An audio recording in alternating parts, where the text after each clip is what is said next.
एक गांव में एक गरीब किसान रहता था। वह बहुत ही ईमानदार और मेहनती आदमी था। वह अपने छोटे से खेत में काम करता और बहुत ही खुश रहता था। पूरे गांव में किसान की ईमानदारी के बहुत ही चर्चे थे।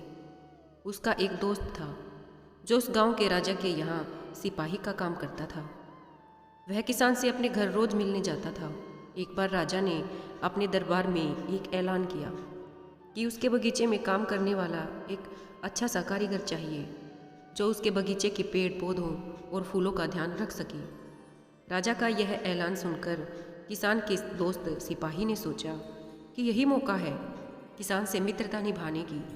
मैं उसे यहाँ बगीचे में काम पर लगवा दूंगा और उसका वह मेरा साथ भी रहेगा और किसान का भला भी हो जाएगा।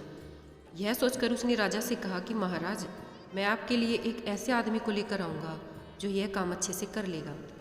तभी राजा ने उस सिपाही को आदेश दिया कि जाओ, उसे कल से ही बगीचे में काम करने के लिए कह दो। उसी वक्त वो सिपाही अपने दोस्त किसान के पास पहुंच गया और उसने किसान को बगीचे के काम की सारी बात बता दी और किसान ने भी काम करने के लिए खुशी खुशी हाँ कर दिया और अगले ही दिन अपने दोस्त के साथ राजमहल पहुंच गया। सिपाही उसे राजा के सामने लेकर गया और राजा ने उस किसान को बगीचे की पूरी देखभाल का काम सौंप दिया और कहा कि तुम अगर पूरी ईमानदारी के साथ काम करोगे तो तुम्हें 50 सोने की मुद्राएं हर महीने दूंगा। किसान खुशी खुशी बगीचे में काम करने के लिए हाँ कह देता है और वह उसी वक्त से बगीचे में काम करने लग जाता है। किसान बगीचे में बहुत दिल लगाकर काम करता था। कुछ दिन बीत गए। किसान ने बगीचे को बहुत सुंदर व हरा भरा बना दिया। राजा को उसका काम बहुत पसंद आया। एक दिन किसान बगीचे में कुछ खुदाई कर रहा था तो उसने ज़मीन के नीचे कुछ महसूस किया। तो उसने और खुदाई की तो देखा वहाँ नीचे एक बड़ी सी संदूक थी। किसान ने वह संदूक बाहर निकाली और खोलकर देखी तो क्या देखता है कि वह सोने और चांदी से भरी हुई थी।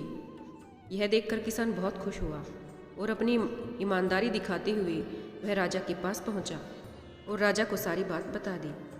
राजा किसान की ईमानदारी देखकर बहुत खुश हुआ और उसके साथ वहाँ गया जहाँ किसान ने खजाना निकाला था। राजा ने देखा तो कहा, यह खजाना तो हमारे पुरखों का है।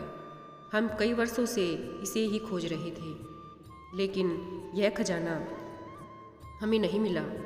वह खजाना देखकर राजा बहुत ही खुश हो जाता है और अगले ही दिन राजा ने उस किसान को पूछा कि बोलो तुम्हें क्या इनाम चाहिए।